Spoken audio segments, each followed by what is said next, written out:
দান করেছেন। রাসূল বলেন নুসিরতু বিররুবি মাসিরাতা শাহরিন, আল্লাহ পাক আমার ভিতরে এমন গাম্ভীর্যতা, এমন ভয় দিয়ে দিয়েছেন, আমার কথা যদি আমার শত্রু 1 মাসের দূরত্ব থেকেও শুনে, কয় মাসের? 1 মাসের দূরত্ব থেকেও শুনে, তারপরও আমার ব্যাপারে তার ভয় এসে যায়। বলেন না সুবহানাল্লাহ। এই জন্য তো তৎকালীন যুগের পারস্য সম্রাটেরা যখন মক্কার সে মরুভূমি মুহাম্মদের নাম শুনতো, ভয়ে থরথর করে কাঁপতো।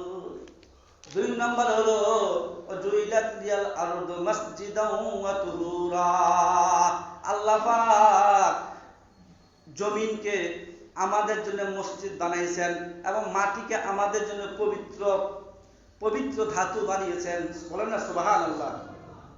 পূর্ববর্তী নবীদের এই বৈশিষ্ট্য ছিল না। তাদের ইবাদতের জায়গা ছিল নির্দিষ্ট জায়গা, তারা ইবাদত করতে হতো। যেখানে সেখানে পূর্ববর্তী নবীর উম্মতেরা ইবাদত করলে ইবাদত কবুল হতো না। আর আমরা যদি ঘরেও নামাজ পড়ি, এটাও নামাজ কবুল হয়ে যাবে, কারণ ঘরটা আমাদের মসজিদ হয়ে যাবে। মসজিদে আসলেও নামাজ হবে, ঘরে নামাজ পড়লেও হবে, রাস্তার মধ্যে নামাজ পড়লেও হবে, জমিনের মধ্যে নামাজ পড়লেও হবে। জুইলাত লিয়াল আরদু মাসজিদাও ওয়া তুহুরা, আল্লাহ পাক বিশেষ করে আমাদেরকে জমিনটাকে মসজিদ বানাইয়া দিয়েছেন। সুবহানাল্লাহ। এরা পূর্ববর্তী নবীর উম্মতদেরকে দেন নেই। পাশাপাশি মাটিকে আমাদের জন্য পবিত্র বানিয়েছেন। আমরা যদি পানি না পাই, ঘটনাক্রমে আমরা যদি পানি না পাই, তাহলে মাটি দ্বারা যদি আমরা তায়াম্মুম করি, আমাদের ওযুর কাজ হয়ে যাবে। মাটি দ্বারা যদি তায়াম্মুম করি, গোসলের কাজ হয়ে যাবে। বলেন না সুবহানাল্লাহ। এই যে বৈশিষ্ট্যটা আল্লাহ পাক স্পেশাল ভাবে আমাদেরকে মুসলমানদের দান করেছেন, উম্মতে মুহাম্মদিয়াকে দান করেছেন। 3 নম্বর গুণ হলো আল্লাহ পাক আমাকে শাফাআত করার মালিক দান করেছেন। সুবহানাল্লাহ। শাফাআত করার মালিক আল্লাহ পাক আমাকে দিয়েছেন, বানাইছেন। কাল কিয়ামতের ময়দানে সকল মানুষগুলো যখন ভয়ে থরথর করে কাঁপবে, ওই সময় কঠিন দিনে আমি মুহাম্মদ রাসূলুল্লাহ সাল্লাল্লাহু আলাইহি ওয়াসাল্লাম বুকে সাহস নিয়ে উম্মতের জন্য সুপারিশের জন্য দাঁড়াবো। বলেন না সুবহানাল্লাহ। এটা অন্য কোন নবীকে দিয়েছেন? দেননি।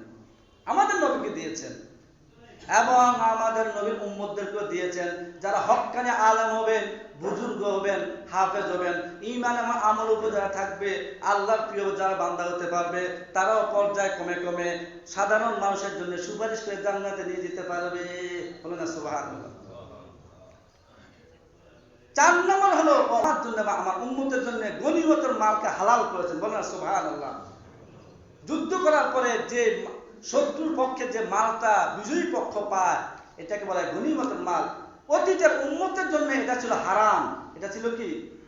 আর আমাদের উম্মতে মুহাম্মদের জন্য গনিমতের মালটা হালাল। সুবহানাল্লাহ।